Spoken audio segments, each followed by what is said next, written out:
Claire Morrison. It's nice to meet you. Are you Daddy's girlfriend? Lily asked, with the directness only children possess. Claire's smile didn't falter. No, sweetheart. I'm just a friend who's going to keep your daddy company tonight at his work party. Sometimes grown-ups like to have a friend with them at parties, just like you probably enjoy having friends at your birthday parties. Oh, Lily said, processing this. That makes sense. Daddy doesn't have very many friends anymore.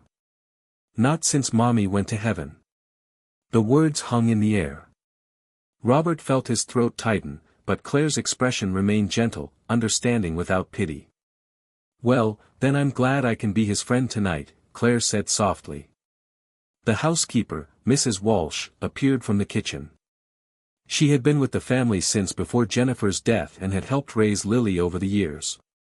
There's my girl, Mrs. Walsh said. Come on, Lily. Let's let your father and Miss Claire head to their party. We have a movie to watch and popcorn to make.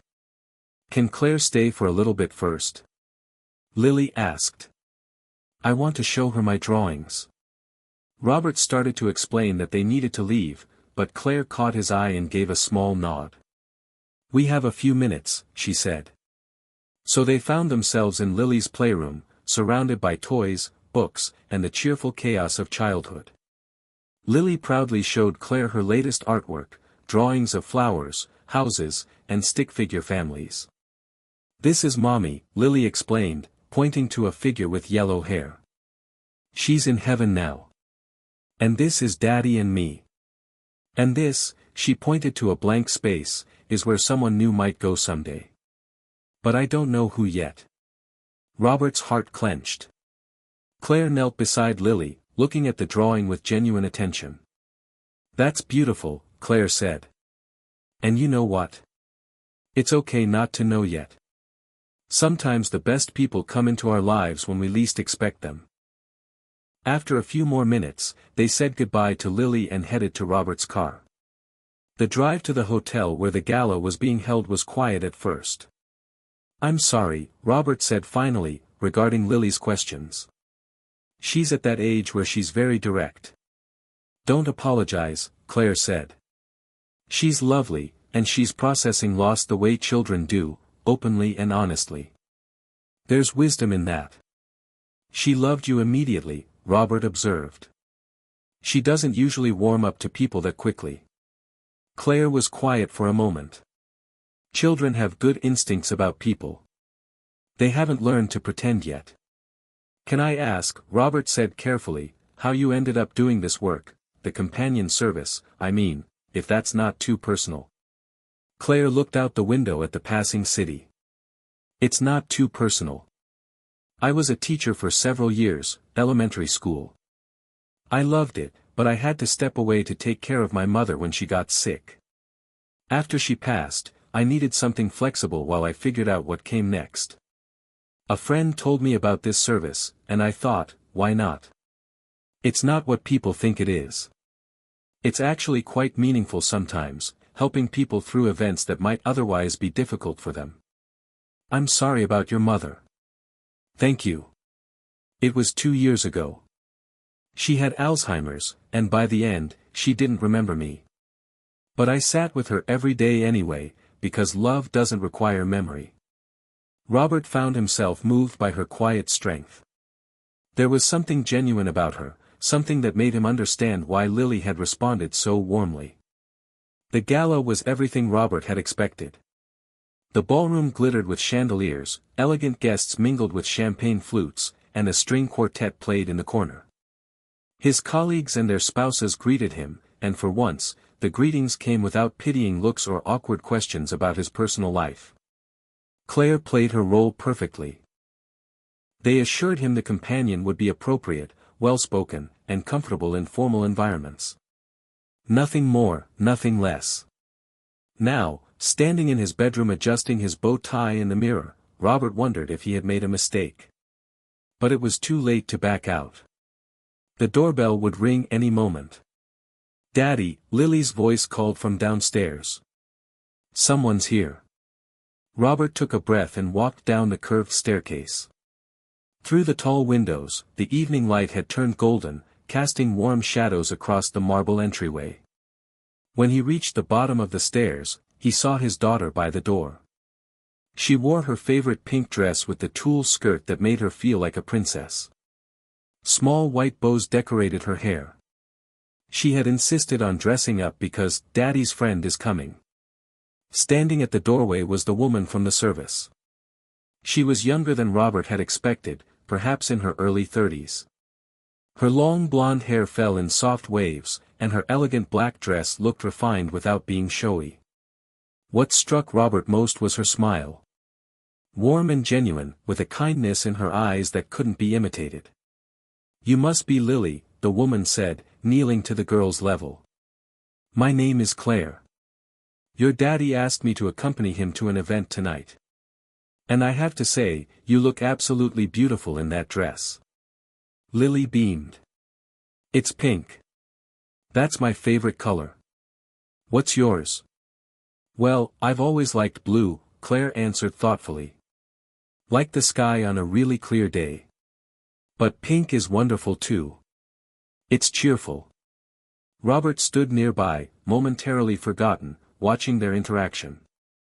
There was something about the way Claire spoke to Lily, not talking down to her, but truly engaging with her as a person, that reminded him of how Jennifer used to be with their daughter. "I'm Robert," he finally said, stepping forward. "Thank you for coming." Claire stood and extended her hand. Her handshake was firm yet gentle. Robert Carson stood in his study, looking at the invitation once again. The annual charity gala, formal dress, +1 expected.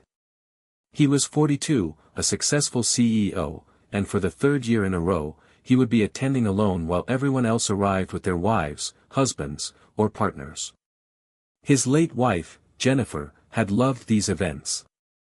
She had been gone for 3 years now.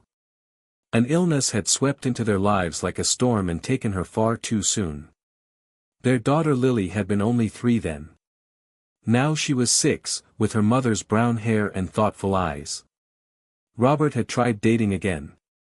Well-meaning friends had arranged meetings for him. Professional matchmakers had called, but nothing ever felt right. He couldn't imagine introducing Lily to women who might not stay, who might leave another empty space in her young heart. And honestly, he wasn't ready himself.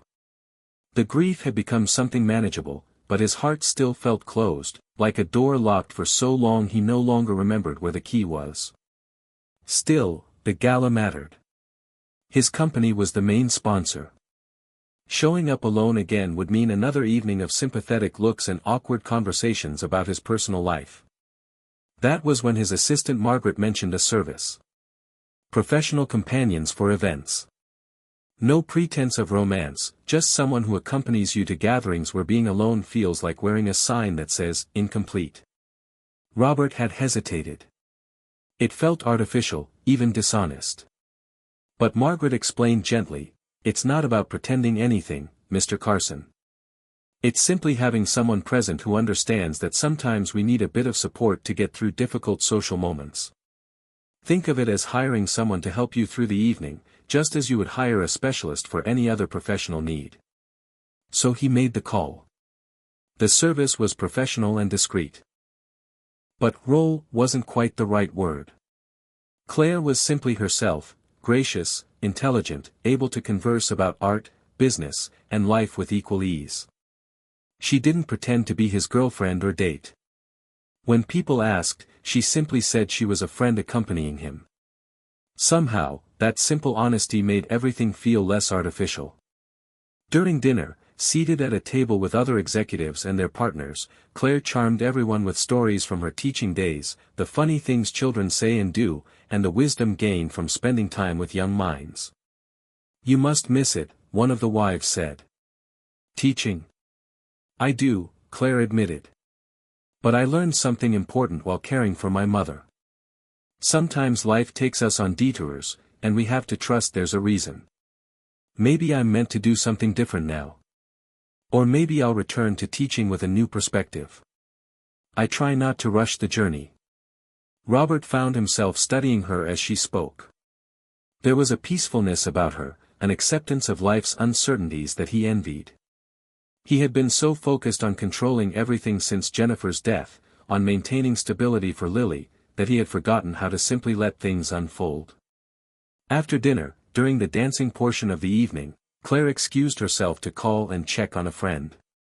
Robert stepped out onto the balcony, needing a moment of quiet. He stood there looking at the city lights when his phone rang. It was Mrs. Walsh. "I'm sorry to bother you, Mr. Carson, but Lily is asking for you. She can't sleep and is getting upset." Robert's heart sank. This had been happening more lately, Lily's anxiety at bedtime, her fear that he wouldn't come home. "I'll be right there," he said. He found Claire inside and explained the situation. "I'm so sorry. I need to go. I can have my driver take you home and send your payment." "Don't be silly," Claire said. "Let me come with you. I'd like to say goodnight to Lily anyway." Robert Carson stood in his study, looking at the invitation once again. The annual charity gala, formal dress, +1 expected.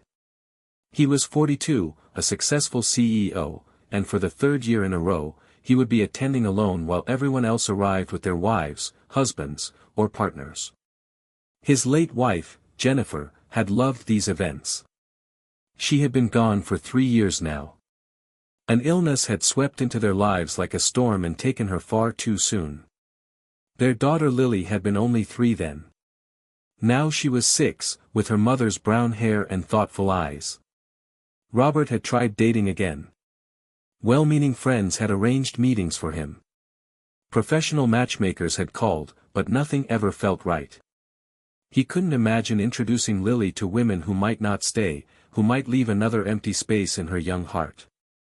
And honestly, he wasn't ready himself.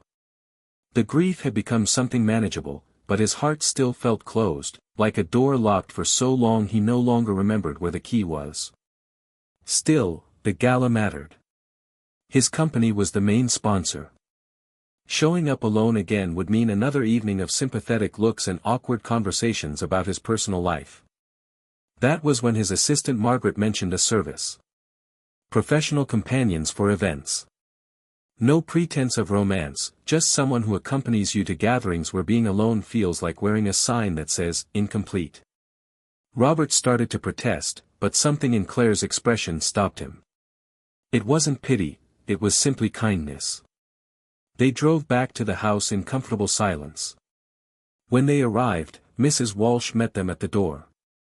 "She's in her room," the housekeeper said. "Poor little thing. She had a nightmare about you not coming back."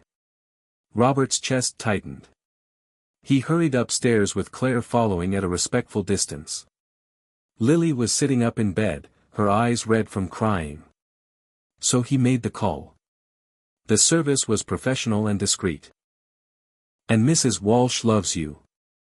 And I bet you have friends and teachers who love you too. All of that love is real right now, in this moment. That's what we can hold on to." Lily was quiet, processing this. Then she looked at Claire with her serious eyes. "Are you going away now?" Claire glanced at Robert uncertainly. "Well, I should probably get home. Can you stay just a little bit?" Lily asked. "Until I fall asleep, please." Robert expected Claire to make an excuse to gently remove herself from the unexpected situation. Instead, she looked at him, asking permission with her eyes.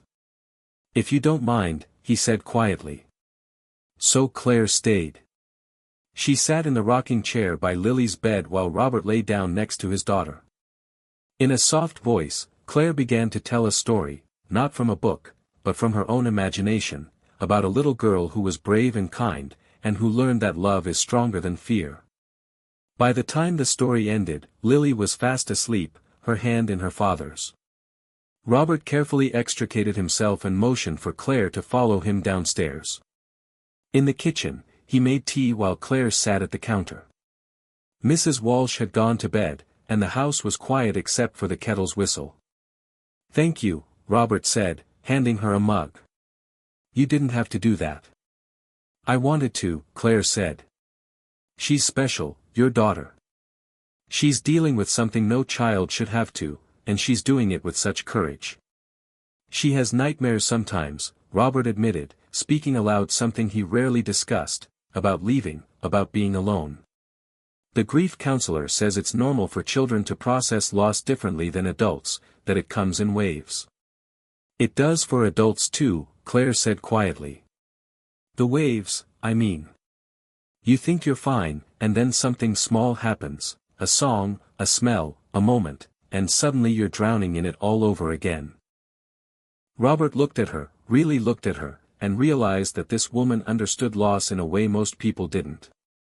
Not just theoretically, but deeply, personally. Your mother, he said, when she forgot you, that must have been its own kind of loss. It was, Claire said. I grieved her while she was still alive. And then I grieved her again when she died. Sometimes I think the first grief was harder, watching her slip away piece by piece. But in a strange way, it taught me to be present, to appreciate each moment, even the difficult ones, because they're all we truly have. They talked for another hour, sitting in the kitchen and drinking tea. They spoke about loss and love, about parenthood and purpose, about how life surprises us when we least expect it. Robert found himself sharing things he hadn't told anyone, his fears about failing Lily, his loneliness, his uncertainty about the future. Claire listened. Really listened, in a way that made him feel heard rather than judged. Finally, she glanced at the clock. I should really go. It's late. Let me drive you. You don't have to, Robert said. I want to, she replied. During the drive to Claire's apartment, Robert found himself not wanting the evening to end. When they arrived, he turned to her. I should pay you for tonight. The service said I could send it through them, but I'd rather. Don't worry about it, Claire said gently. Tonight stopped being about the service around the time I met your daughter. You don't owe me anything. But I mean it, tonight was meaningful for me too. I haven't had that kind of connection with anyone in a long time. Thank you for trusting me with your daughter's feelings. Thank you for sharing your story. She reached out and squeezed his hand for a moment, then disappeared into her building before Robert could protest further. He drove home in a kind of daze, his mind replaying the evening. When he got back, he looked in on Lily, who was sleeping peacefully, and realized something had shifted inside him, like a door he hadn't known was closed had opened just a crack. The next morning, Lily sat at the breakfast table, pushing her cereal around her bowl, when she looked up at Robert. Daddy, can Claire come back? She's probably very busy, sweetheart, he replied. But I liked her. She was nice, and she made me feel better when I was scared. Robert knew he should explain that Claire had been hired just for the party, that it was a one-time arrangement, but instead he found himself saying, I liked her too. Can she stay forever? Lily asked with the simplicity of childhood, where everything seems possible and nothing is complicated. Forever is a very long time, sweetheart. But could she come visit? Could we see her again? Robert thought about Claire's kindness, about the way she had stayed when she didn't have to, about the conversation that had stretched into the small hours of the morning. Maybe, he said. Let me see what I can do. He called the service first to settle the bill. But when he asked if they could pass along his contact information to Claire, they were apologetic. We can't give out our companion's information, but if she wants to reach you, she's welcome to. Robert felt a strange disappointment. He had missed his chance. That afternoon, his phone rang with an unknown number. Robert, it was Claire's voice. I hope you don't mind. I got your number from the information you provided to the service. I wanted to check on Lily. How is she today? And just like that, they were talking again, about Lily at first, but then about other things. Claire mentioned a new art exhibit at the museum. Robert mentioned that Lily loved art.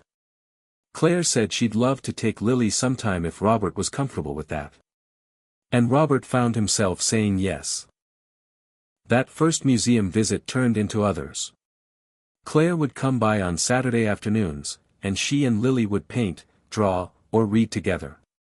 She never overstepped, never tried to replace Jennifer, but she brought light and laughter into their home. Robert found excuses to be around during these visits. He'd work in his study with the door open, or he'd suggest they all get ice cream afterward. Slowly, over weeks and months, something grew between him and Claire, not rushed or forced, but natural, like a plant growing towards sunlight. They took things slowly. Robert needed to be sure this was right for Lily. Claire needed to be sure her feelings were genuine. They went on actual dates, dinners, walks, quiet conversations. Each time, Robert felt that door in his heart opening a little wider. One evening, 6 months after that first gala, Robert and Claire sat on his back porch while Lily played in the yard, chasing fireflies in the gathering dusk. "I need to tell you something," Robert said. Claire looked at him, waiting. "When I called that service, when I asked for someone to accompany me to the gala, I was just trying to get through one difficult evening. I never expected this, any of this." "Neither did I," Claire said softly. "But here we are, and I find myself thinking about you constantly. About your laugh, about the way you are with Lily, about the conversations we have. I haven't felt this way since Jennifer, and it terrifies me." "Why does it terrify you?" "Because I lost her. Because I know how much it hurts. Because I'm afraid of loving someone and losing them again." Claire took his hand. "Robert, I can't promise you that nothing bad will ever happen. Life doesn't work that way, as we both know too well. But I can promise you that I'm here now, in this moment. And I care about you and Lily more than I ever expected to. We can choose to be afraid of what might happen, or we can choose to be grateful for what we have right now."